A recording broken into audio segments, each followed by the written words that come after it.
I've never told you this before, but the reason I try to prepare, and it's what caused me, and if you want me to say this, let me know, but I'm done. The thing is that I've always over-prepared for things. You know, overthinking, right? So I prepared well in advance for this. I went through all my diaries over 40-something years. God, that was interesting. But what's fascinating, Earl, is just like with Sandy getting that message just before I come over here that she doesn't want to be part of it because her board decided, you know, that it's too much for the girls, blah, blah, blah. I was going to do it for free for them, okay? I didn't clue them in on that. But the thing is that the mere act and intention of giving away my best stuff for free, when she sent me that negative message, it's like, I'm turned on, I'm ready to give Earl the best I've got.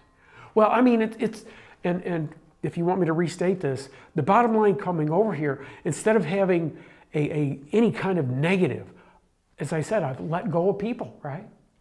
I can now let go of ideas. I can let go of people because I've arrived at that spiritual point in my life where, as God is my witness, I just believe this as that I can take any individual one-on-one, any individual, and we won't mention any names, and help them to go on this same journey. Because when you go out and play as a child, as a spiritual child, which is how I see everybody, I don't see you as some 56-year-old man. I see you as a little kid. You're videoing another kid talking about his experience. So again, doing research on healthy aging play with healthy aging friends is my final takeaway from all of this. And just forgiving and letting things go and moving on. It's like, wow, this is so cool, because it's like, what, 5 months, 6 months later after this? But my spiritual growth just keeps going. It hasn't stopped. I don't see that it'll ever stop. Why would I want it to stop? And you'd say it was in the fasting period when these ideas really started to crystallize. Exactly, because the thing is that by doing it, again, not for weight loss. If you're doing it for weight loss, it's the wrong thing to do. That is a huge, huge message. Do not do fasting for weight loss. Do it for a lifestyle.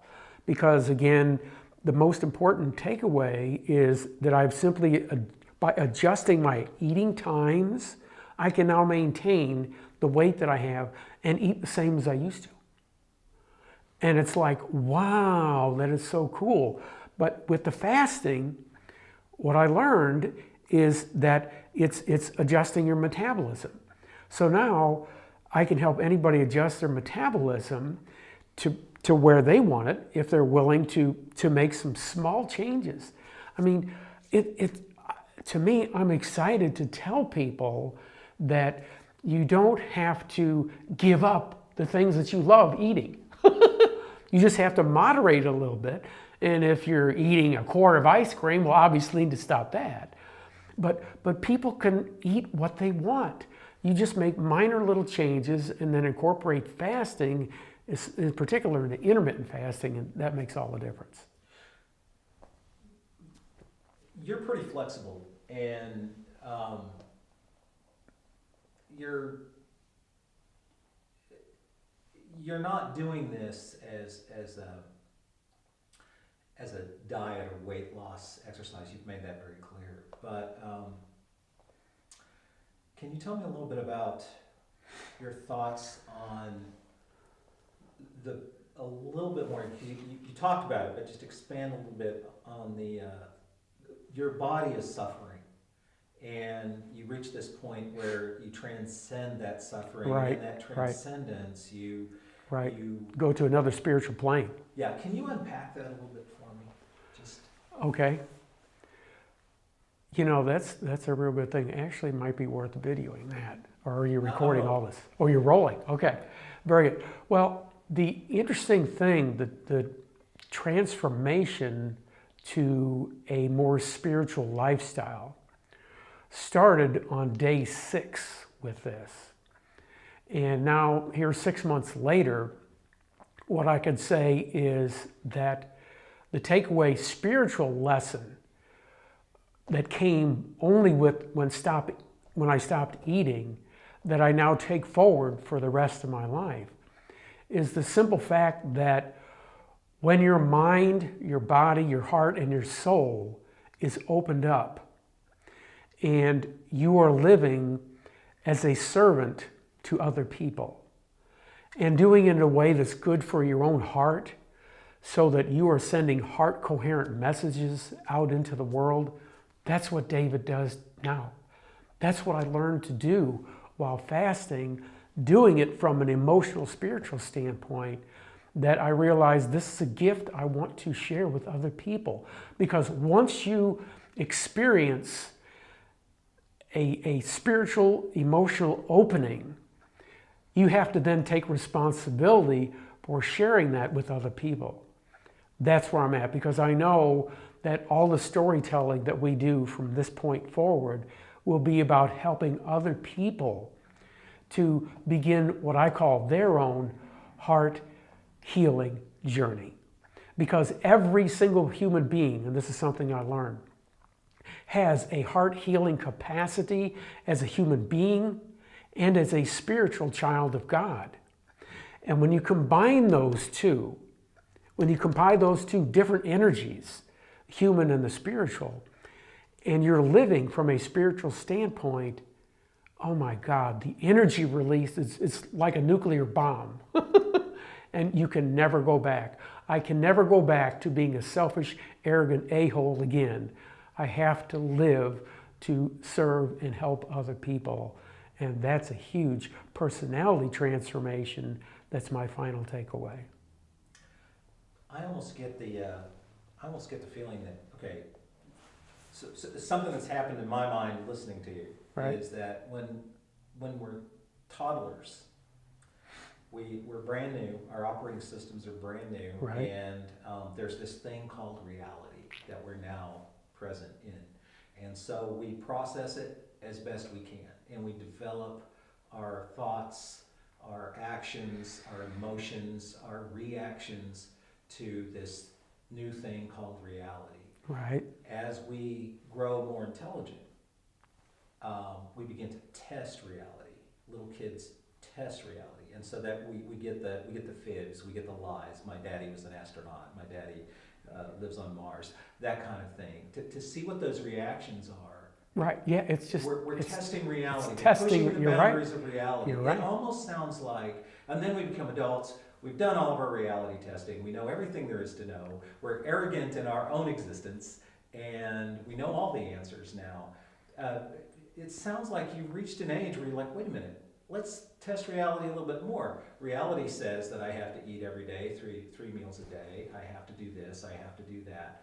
What happens if I push that envelope a little bit, you know? Is that kind of what's happened? Is there some reality testing going on here? And then you realize, wait a minute, there's a whole other thing here. There's a whole other experience. I can think of things I never could think of before. Yes, sir. Yes, sir. The biggest thing that down through history, why Socrates fasted, Hippocrates, all the ancient peoples, fasting was literally an exercise of two things. Fascinating: faith and mental clarity. Socrates is the most famous philosopher ever. And I pattern a lot of what I do after him in terms of my teaching and what I do with people. And he asks questions to help people test their beliefs. And that's the key thing, is that we get to a point where we think we know, what reality is. Well, guess what? From having worked with dementia patients for 13 years and drug addicts and homeless people, that just ain't true. Reality is not what we think it is. Because, to make it simple, we simply stop testing reality. I mean, as children, what they call children's thinking is magical thinking, right? And what we forget is that throughout our life, We need to bring back that magical thinking to have fun again.